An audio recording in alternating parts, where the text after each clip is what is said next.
बातमी सुरुवातीला पुण्यामधून येते। जीबीएसच्या पाहणीसाठी आलेल्या केंद्रीय पथकाला पुणेकरांचा दणका पाहायला मिळतोय, कारण पुण्याजवळ नांदेड गावात ग्रामस्थांनी या पथकाला अडवलंय। केंद्राचं 7 सदस्यीय पथक पुण्यामध्ये दाखल झालं। स्थानिक गावकऱ्यांनी या पथकाला अडवण्याचा प्रयत्न केलाय। पथकाने पाण्याची पाहणी न केल्याचा ग्रामस्थांचा आरोप आहे आणि पाहणी न करताच हे पथक निघून चाललेलं असंही ग्रामस्थांचं म्हणणं आहे। आणि ग्रामस्थांच्या आग्रहानंतर मग केंद्रीय पथकाने नांदेड गावातल्या विहिरीला भेट दिली।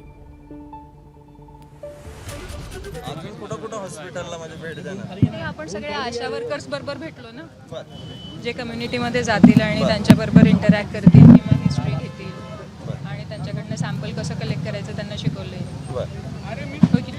याच्या अहवालाचं कसं असणार आहे सगळं? म्हणजे आता तुम्ही किती जणांची टीम आहे यामध्ये? कसं आहे म्हणजे आउटब्रेक कसं टर्न घेतो त्याच्यावरती किती जणांची टीम तुमची सगळे आहे? किती जण आणि पथक कुठले संघटना दिलासा मिळेल, बाकी का हे इंटरेस्ट नाही। इतर संघटना पण तुमच्या सोबत आहेत, त्या कुठल्या कुठल्या? स्टेट गव्हर्नमेंट आहे, NIV आहे, म्हणजे सेंटर आणि स्टेट एकत्र। किती जणांची टीम आहे तुमची? म्हणजे तुम्ही कुठल्या संघटना? तुम्ही can't say. We are just starting the reviews. So the first thing noted was this well, so we thought कि हम यहाँ पे visit करते हैं। It is as the cases will reduce down as the outbreak is controlled, है ना, तब तक तो चलता रहेगा एक्टिविटी। मॅडम नेमकं काय तुम्ही पाहणी केली? आता नेमकी काय पाहणी केली? नेमकं काय केलेलं आहे? पाण्याचे नमुने गेलेले आहेत ऑलरेडी। अच्छा, पाण्याच्या नमुन्यांचा रिपोर्ट केला। पेशंट सोबत तुम्ही बोलला तर काय निदर्शनास येते तुमच्या? मी आजच आली आणि हे सगळं प्लॅन मध्ये आहे। आजचा तुम्ही रिपोर्ट कधीपर्यंत केंद्राला सबमिट करणार किंवा राज्याला? आमचा तर कंटिन्युअसली घेतला जातो। आणि निघून 8 दिवस झाले, रिपोर्ट यायला पाहिजेत ना। अरे बूम खाली घेणार आहे कसे आमला हे सचिव खाली भेटायच्या आधी आमची एक रिक्वेस्ट आहे। मॅम पहिली गोष्ट जी ऑब्झर्वेशन आलं होती, मला वाटलं चित्र तयार झालं, मी घाबरून जात होते एवढे सगळे लोक बघून। I am not used. आता पाहणी आपण केली, नेमकी 2 ते 3 मिनिटांमध्ये पाहणी झाल्यानंतर काय आपल्याला याचं पाहणी ऑलरेडी झालेली आहे, याला सॅम्पल गेलेलं आहे। मॅडम तुमचा परिचय सांगा। आज मी घेतलेलं त्याचं डेली सॅम्पल। मॅडम समोर मॅडम परिचय सांगा ना तुमचा। सागर आरोग्य विभागाला भेटणार आहात, तर तुम्ही आताच्या ह्याच्यासाठी काय त्याच्या पुढे काय उपाययोजना करणार आहात किंवा आता पाणी करून काय होणार आहे? पहिले तर बघायला लागेल ना काय काय काम झालं। बरं ठीक आहे सागर थांब। मॅडम तुमचा परिचय सांगा ना।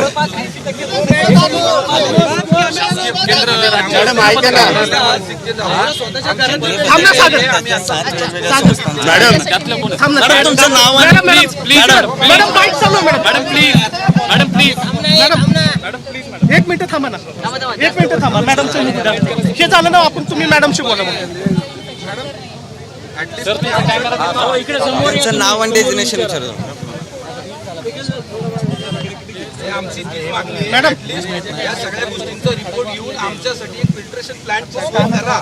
लोकांचा जीव जास्तोवर आपण वाट बघणार आहात का? तुम्ही आमची रिक्वेस्ट, तुम्ही केंद्रीय पथकातून आलात, आमची रिक्वेस्ट आहे तुम्ही सजेस्ट करा। तुम्ही येणार म्हणून इथं डागडुजी काम चालू झालं, साफसफाई चालू झाली। मी इथून मागचं काय करीत होतं? महानगरपालिकेत गावं गेल्यानंतर तुम्ही वरती काढवा, तुमचं ते डिपार्टमेंट असं तरी महानगरपालिकेत गावं गेल्यानंतर काय करू शकता तुम्ही? मॅडम तुमच्याशी बोलतील मॅडम। हे ठीक आहे चला मॅडम, ऐका नाव आणि सांगा। केंद्रीय पथक का राज्य सरकार चाललेली आहे? अजून कसे रिपोर्ट आले नाही? हा माझा राज्याचं पथक, केंद्राचं पथक। आम्ही ग्राम ऐका थांबा ऐका ना, ऐका ना। 2 मिनिट त्यांना बोलू द्या, चुकीचं बोलू नका। त्यांना बोलू द्या। बरोबर तयार असतो तर तेव्हा आम्ही तुम्हाला बोलवून actually we would like to share. ठीक आहे मॅडम, तुमचं आता पद सांगा। नाव आणि पद सांगा। थांबा ना हो दादा, एक मिनिट थांबा ना। लाईव्ह झाले, लाईव्ह मॅडम हा घेतला, एबीपी घेतला। मी doctor Sarita Sakpal, CMO NFSG केंद्रीय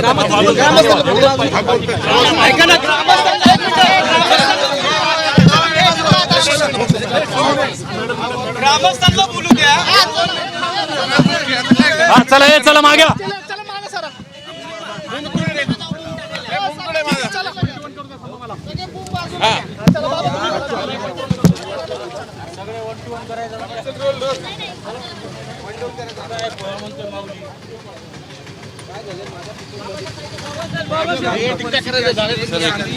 भीतीच्या वातावरणातून कोरोनाच्या काळातल्या बाहेर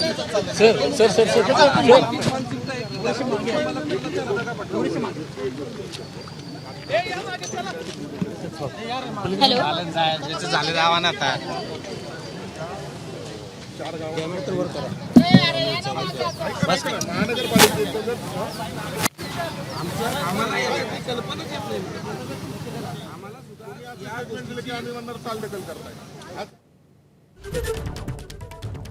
तर केंद्राचं 7 तज्ज्ञांचं पथक हे पुण्यामध्ये पाहणीसाठी आलेलं आहे. मात्र त्यावेळी स्थानिक पुणेकरांचा, ग्रामस्थांचा काहीसा नाराजीचा फटका त्यांना बसलेला आहे. रोष या ग्रामस्थांनी व्यक्त केलाय. त्या ग्रामस्थांचा दावा होता की हे पथक पाहणी न करताच चाललं होतं.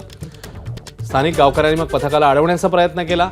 मग या पथकाने पाण्याची पाहणी केल्याचं आता समोर येते. पथकाने पाण्याची पाहणी न केल्याचा ग्रामस्थांचा आधी आरोप होता आणि पाहणी न करताच पथक निघालंय असंही ग्रामस्थांचं म्हणणं होतं. त्यामुळे ग्रामस्थ काहीसे आक्रमक झालेले आणि ग्रामस्थांनी आग्रही मागणी केली. त्यानंतर केंद्रीय पथकाने नांदेड गावातल्या विहिरीला भेट दिली आणि तिकडे पाहणी केल्याचं पाहायला मिळालं. GBS आजारासंदर्भातली एक मोठी अपडेट आहे. केंद्रीय पथक हे पुण्यामध्ये पोहोचलं. मात्र त्याचवेळी स्थानिक गावकऱ्यांकडनं, पुणेकरांकडून नाराजीचा सामना हा काही प्रमाणात करावा लागला. ABP माझा, उघडा डोळे बघा नीट.